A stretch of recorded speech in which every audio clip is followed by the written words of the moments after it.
Good evening. Welcome to the Recovering Perfectionist Mama Grace in Progress podcast. So I am Buffy. If this is your first time joining us, welcome. Happy to meet you. I hope that you will find this podcast both useful and educational as well. We are diving into a common trap for women, the motherhood / ambition trap. Which do you choose? Because we've often been sold a bill of goods, being told that we can have everything. Unfortunately, we only have 24 hours in a day and we have to sleep 8 of those hours, supposedly for good health. So it's almost like a shaking hands with a clock and hoping that it'll slow down for us, which it never seems to. So ultimately, this is called the guilt trap, reconciling ambition and motherhood. Also, for those of you who are returning, welcome. Also happy to have you. I am a women's lifestyle creator on YouTube, TikTok, and Instagram, dealing with all sorts of things such as motherhood and children, dealing with marriage, dealing with self-empowerment, self-improvement, fitness, nutrition, mental health, topics that concern women's lifestyle, that women are concerned about, cycle syncing, functional fitness, biohacking, all the good stuff, right?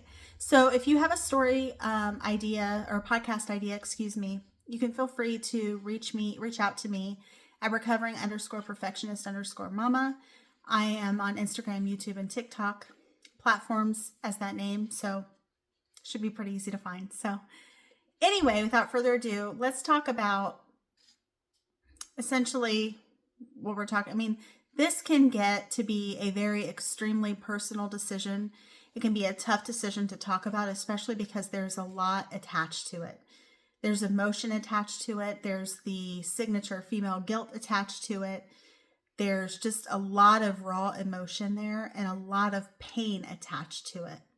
So what you're going to get from me is an honest perspective on both sides. I totally get it. I've been there. I understand how that feels. Additionally, you're going to get compassion because I'm not going to judge anyone because I don't have any right to judge anyone because I don't know your circumstances. But just some encouragement and some ideas potentially to maybe help you through this situation because I know that it's not an ideal situation either way. And so my heart goes out to the women that are dealing with this for sure. And it is a monster that lives in our heads rent-free. And it seems like a lot of women go through this struggle. And it's really difficult to see when you're seeing someone that you care about that's a good friend of yours going through this struggle. If you are a working mother who has ever stared at a deadline, feeling like you should be reading a book to your child, or sat through a school play, feeling distracted by a work email, then you know this monster, this merciless monster that says that you should be working, that your children will be fine, and that you shouldn't even feel this way because there's nothing you can do about it anyway, right? It's that constant nagging voice that says, you're not doing enough. You're failing someone. Today, we are not just validating that feeling. We are going into the laboratory of guilt, identifying its DNA and giving you the tools to disarm it completely. Because that guilt is not a measure of your love. It's a symptom of a systemic, often impossible standard that we are going to dismantle piece by piece. You deserve to be successful and feel like a great mother. The first step to conquering guilt is understanding its source.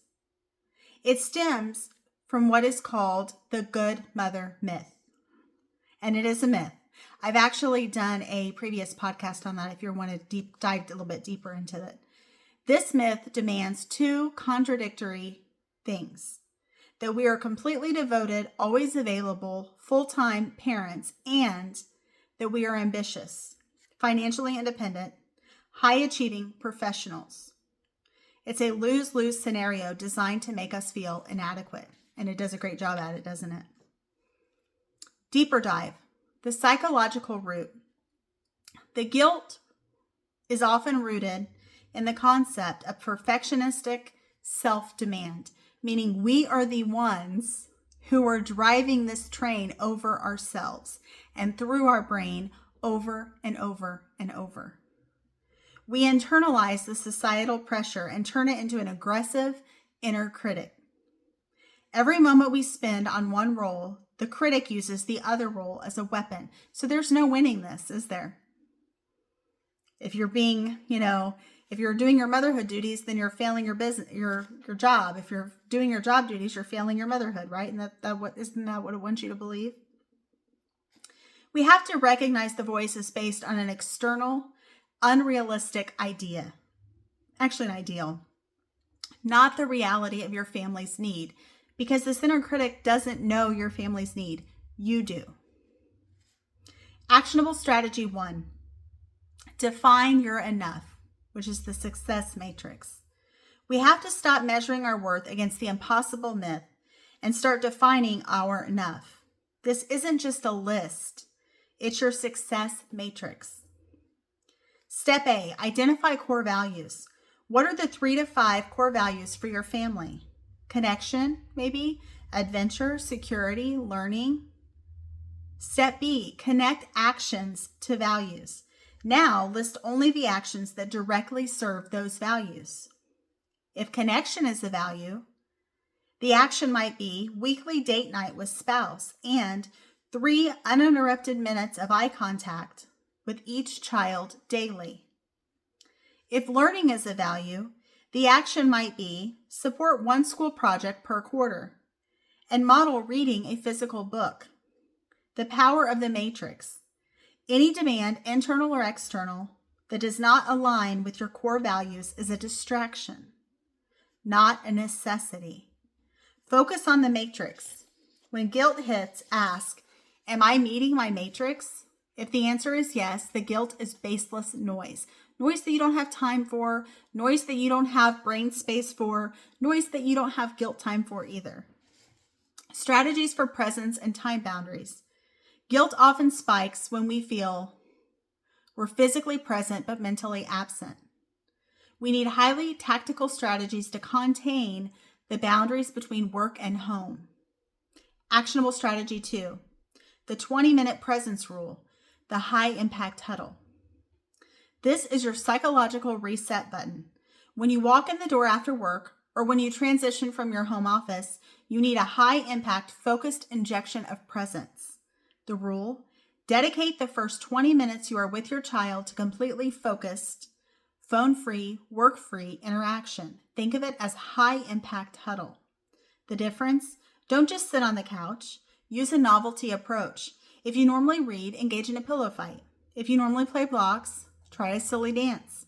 Novelty creates sharper, more memorable connections. The guilt killer. When your brain tries to tell you you're not spending enough time, you can pull up the vivid memory of that focused connection and say, I was fully present, and that mattered more than 90 minutes of distracted hovering. Actionable strategy number 3, hard time and spatial boundaries. The blur between work and home is the guilt monster's best friend. You must create and enforce hard time and spatial boundaries. The 5-minute decompression ritual. Don't go straight from CEO mode to mom mode. When you finish work, use 5 minutes to physically or mentally transition. Listen to one song, walk around the block, or change your clothes. This signals to your brain that the workday is over. The visible barrier. If you work from home, the office door is a physical boundary. If you work elsewhere, the front door is the barrier. When you cross that threshold, you mentally put on a different hat. If possible, designate a drop zone near the door for your phone, keys, and work bag. It doesn't move until the next workday. Managing external judgment and partner support. Guilt isn't always self-generated. Sometimes it's triggered by well-meaning or not so well-meaning friends, family, or even strangers. Actionable strategy 4, thank you and move on response. When someone, a mother-in-law, coworker, another parent, questions your choices, your job is to defend yourself. Defensiveness feeds the judgment. Scenario, the judgmental question. Oh, you're traveling again for work? Who's watching the kids this time? The script. Thank you for your concern. We have a great system in place that works perfectly for our family. Now, how about that weather? Do not elaborate. Do not justify. You validated their intent, concern, but shut down the intrusion, judgment. Actionable strategy 5, engage your partner as the boundary enforcer. Ambition and motherhood is a team sport. Your partner must be actively involved in combating your guilt and managing external pressures. The preemptive plan. Before a family gathering where you anticipate questions, agree with your partner. If anyone asks about my hours, say we are a team and we both fully support the wife's career choices. We love the security and role model she provides. The shared responsibility. Guilt often focuses on the mother. Your partner needs to proactively use language that emphasizes shared responsibility. We decided, our schedule, we are handling, rather than she is working. This reframes your ambition as a family strategy. Finally, we have to talk about the inner dialogue. Guilt is fueled by self-criticism. Actionable strategy 6, reframe the guilt as love and model ambition. Instead of hearing you should be home more, recognize that the guilt is actually a measure of how much you love your children. Thank the guilt for reminding you that you care, and then use that energy to focus on the next positive action. Stop viewing your career as a subtractor from your child's life. See it as an addition. When you pursue your goals, you are teaching your children that they too can be ambitious. You are normalizing the image of a mother as a fully realized human being with passions, purpose, and professional success. That is a priceless lesson. You are a great mom because you are showing up for your life, your career, and your family. Let go of the need for perfect balance. It doesn't exist. Aim for harmony, and remember that when you prioritize your joy and mental health, you are giving the children the best version of yourself. Thank you for joining me on Recovering Perfectionist Mama, Grace in Progress. Remember, every time you choose focused presence over frantic perfection, you are building a stronger family. I ask that if you got anything from this podcast, that you like and subscribe and maybe share it with a friend who's also dealing with this dilemma, because I think it affects more women than we might know about. And so they might find that helpful. So once again, I appreciate you tuning in, and I hope you'll come back and see us again soon. Have a great day. Bye-bye, guys.